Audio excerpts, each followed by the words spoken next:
New World Season 4 is right around the corner, and as of the recording of this video, the patch should be dropping tomorrow, which is December the 12th, barring any delays. Along with this patch is coming some unexpected changes, so I wanted to go over those with you guys in this video. We're not going to cover the patch notes in their entirety, but there are some interesting changes coming in that I wanted to make sure that you guys are aware of.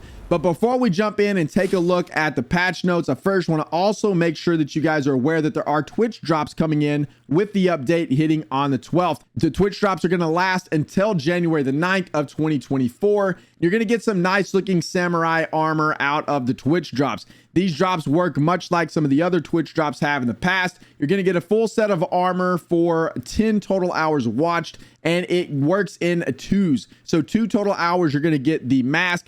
4, you'll get another piece. 6 total hours watched, you're going to get another. 8, and then 10, you'll have the full set. You can go connect your Twitch account by following this link right here to the Twitch drops page. I'll make sure I link this down in the description below, but those drops should be live tomorrow on the 12th whenever this update hits live as well. So along with Season 4, we are getting the new story, the new Season Pass, the new expedition, new artifacts, the Winter Convergence Festival. Those are all the main features that are coming into the game with Season 4. We are also getting later on in the season the cross-world expeditions with the improved group finder. So you're going to be able to team up with players from any world within a region to overcome challenges within the depths of Eternum. The new one-click group finder will automatically assemble a role-balanced cross-world group, so no more lobby management required. So what this means is, much like other games, if you're unaware, what you'll do is you'll just go into the group finder and it'll just quick match you with other people. You're not going to be doing the searching for gear or making people link gear and all that stuff. All you have to do is go to the group finder, you select what you want to do,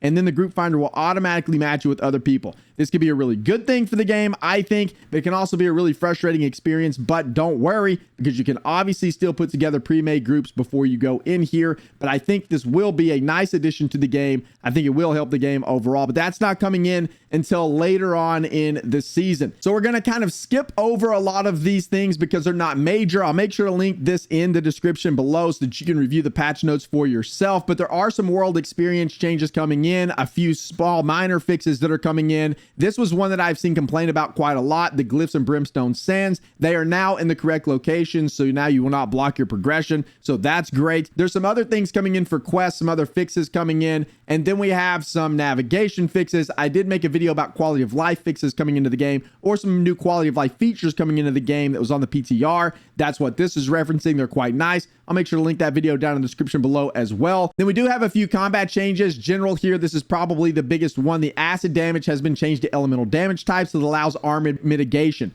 So the attacks directly from Shah Nishin the Devourer, which is the raid in the game, that were acid based, it's like the spit, the acid ball, the acid spew, all of those have been adjusted to bring them back in line with the damage which was pre-changed, but the variants allowed for armor weight. However, the arena-wide acid damage, such as Sandstorm, it does not allow armor mitigation. So your armor will not mitigate the arena-wide damage, but it will mitigate the spit, acid ball, acid spew, but there is a variance allowed for armor weight with that mitigation. There are also a few other changes there to combat, and then we have some big changes coming in for blocking. I believe we've already went over most of these whenever we covered the PTR patch notes. We're not going to go too in depth with these, but this is probably the biggest change here in my opinion. They reduced the player's block break reaction duration from 30 frames to 15 frames. I think that's going to be a pretty big deal. This one also, where they added functionality that will reduce block stamina damage taken for short duration after blocking an attack to help scale stamina damage taken in group fights. That's also going to be a pretty big one. You'll be able to block more efficiently whenever you're fighting in clumps, essentially. We do have some changes coming in for the artifacts. They're removing the strike damage conversion from the Inferno Fire Staff artifact and the Life Taker Void Gauntlet. If you haven't heard this already, those are now going to go back to the default damage type for fire or void, respectively. There are also a few other fixes coming in for artifacts, but again, we're not going to go too in depth in those. We're going to get to some really good changes here momentarily, so just hang in there.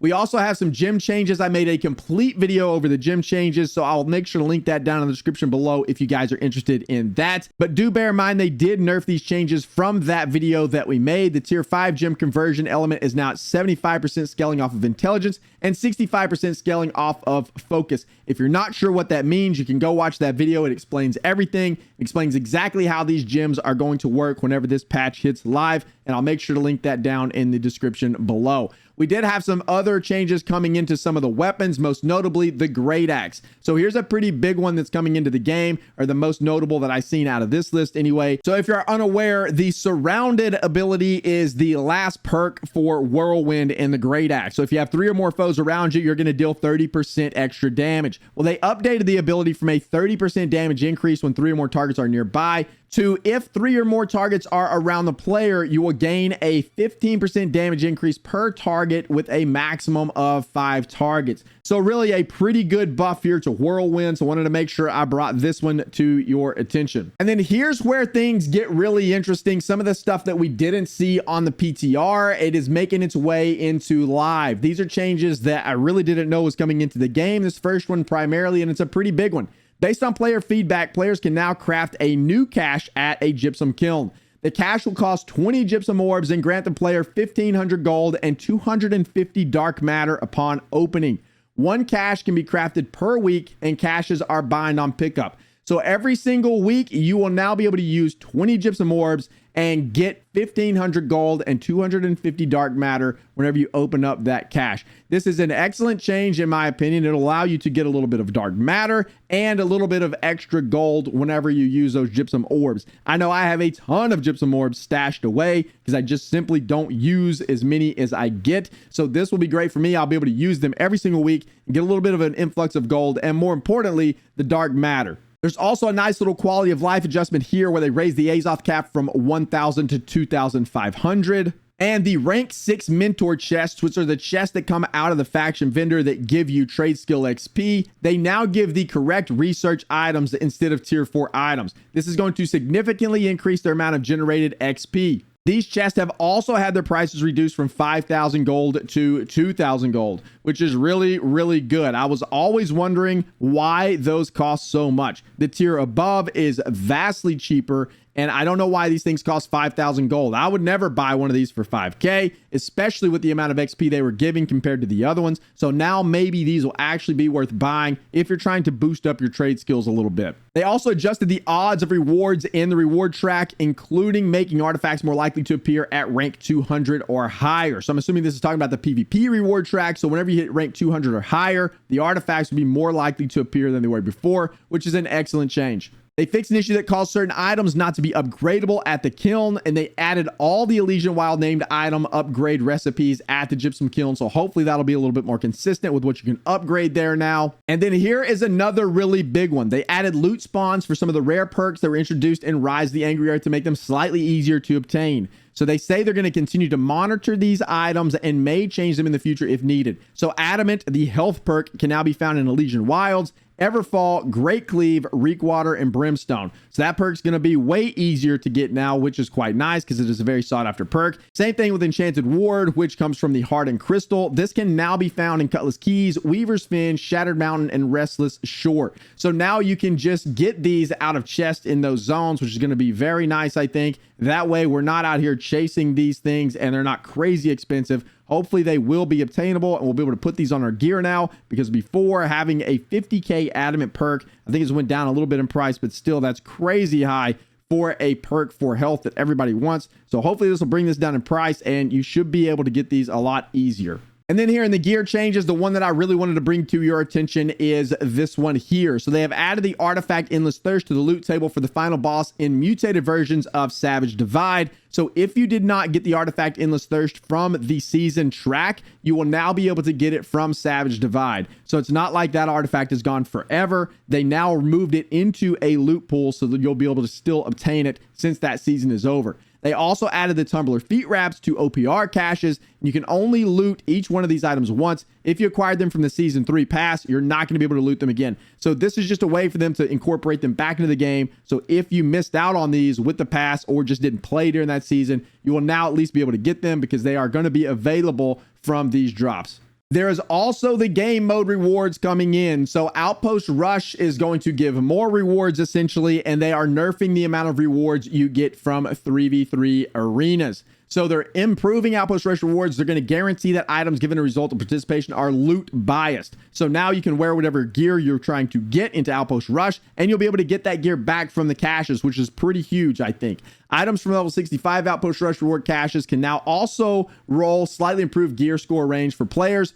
And they wanted 3v3 arenas to be a more challenging space with additional value for winning players. I don't think threes were getting used a whole lot, so they improved the PvP XP and salts that were given by 3v3s. That was very successful, but now they feel like the other PvP game modes are suffering, so they're reducing the 3v3 arenas so they don't overshadow other modes as much. And as a result, Outpost Rush and War will grant greater rewards. This is a little bit of a bummer to me because I really do like running 3v3 arenas, and I feel like not nearly as many people is going to run them now because it was quite nice jumping in there and getting them. But my chat pointed out to me today that a lot of people were going into threes and just exchanging wins. So I can understand why they are doing this, but it's unfortunate because I enjoyed the incentive to go run threes and enjoyed having a lot more people running them too. So hopefully they'll at some point find a balance, and maybe this is the balance that will allow people to continue to play threes without it being too OP. So now the reward you're going to get is if you hit the maximum contribution of War and OPR, you're going to receive 5,500 PvP reward track XP and 4,000 Azoth salt. Outpost Rush now gives 20 dark matter as well, which is a little bit more than it did before. And the maximum reward given by threes now is 1,200 XP and 500 salts. Influence Race reward caches can now also roll items in significantly improved gear score range that is in line with other PvP content. And the Influence Race caches will grant you 10 dark matter for max level players. They also refactored the way certain loot is provided to improve loot results for expedition bosses. So what this is going to do is prevent issues where expedition bosses wouldn't grant valuable loot or would sometimes grant no equipment and a very high number of things like craft mods. This is really, really good. There's nothing more frustrating than killing a boss in an expedition and getting trash loot. So this is a great change. Thank goodness this is coming in with Season 4. They also fixed an issue that caused many items in the game to be unable to roll new perks, such as Health and Enchanted Ward. This will be most noticeable in PvP game mode rewards like Outpost Rush. So if I'm reading this correctly, this now means that whenever you do OPR, you will have a chance to get an item with Health or Enchanted Ward on there, whereas previously you did not. Also, you're going to have improved rewards from OPR and an improved gear score range. So it seems like running OPR could be a pretty lucrative thing to do after Season 4. There's also a few changes coming into crafting, and this was in the quality of life video I posted, but I wanted to mention it here as well because I think it is a really good change for the game. They added the ability to craft research projects, and these projects are designed to consume some of those extra recipes, patterns, and music sheets you have laying around. They're going to grant you bonus XP to the corresponding trade skill. This also works with a lot of the other trash items you have laying around for weaponsmithing and for armoring. So this is a great change. I'll make sure to link that quality of life video down below so you can see exactly how that works. But this is coming in with Season 4, and it is a really good change to the game. And the Heart Rune upgrade path has been simplified, and their associated crafting recipes are now less complex. So I was thinking about upgrading my Heart Runes. Thank goodness I didn't, because now it's going to be easier to craft these and upgrade these to gear score 700. So they're no longer going to require items like feathers, saltpeter, and will instead focus on the other resources in their recipe. And then gear score 700 Heart Rune upgrade recipes have been simplified. So the tier 5 refined resource requirements have been removed, and a pass has been made to lower the overall resource requirement. There's also a change coming in for refining. So players can now prospect silver, gold, and platinum ore to create a cache of gems. So the better the ore, the higher the tier of gems they can get. So basically you can go trade your ore in for gems. That's how that works. You just go to the smelter and you trade them in. And then also coming in with Season 4, there are some changes to mounts, some just bug fixes, and overall general changes. There's some UI adjustments. There's some territory ownership adjustments, just bug fixes, essentially nothing major. Some in-game store bug fixes, and then a couple of quality of life improvements down here at the bottom, but nothing too noteworthy. So that's going to do it for the Season 4 recap. That's happening again on December the 12th, which as of the recording of this video should be tomorrow, barring any kind of delay. There are some pretty decent changes coming in for Season 4, some nice quality of life adjustments. As far as content, we are looking pretty light, unfortunately. We have 8 new artifacts, we have the new expedition, and a new season story, and really that's about it. So if you're looking for a whole lot of content, Season 4 may not be it, but there are some nice quality of life adjustments for those of us that have been playing the game game for a very long time. And hopefully we'll get the new and improved group finder coming in sooner than later. I would expect that soon after the first of the year, maybe like mid-January or early February, hopefully. But that's it. That's what we're getting. That's the patch notes for season 4. We hit all the highlights, and I'll make sure to link some of the other videos down in the description below from some of the testing we did on the PTR, so you guys can see how some of those things work, like the gym changes and some of the other changes that are coming in, because we did go in depth with some of those changes, so I didn't really want to cover them all here in this video. I just wanted to make you guys aware of some of the other really big changes, or some of the really good quality of life changes that are coming in, and some of the other changes that we just didn't know were happening in season 4. But that's going to do it. Thank you guys so much for watching. I greatly appreciate it. If you enjoy New World, enjoy New World content, please make sure to like and subscribe. I'd greatly appreciate that as well. And of course, we stream every single Monday and Friday over at twitch.tv/BDLG, 8 o'clock a.m. CST, and right here on YouTube as well. But that's going to do it. Thank you guys again. I appreciate it. We'll see you in the next one.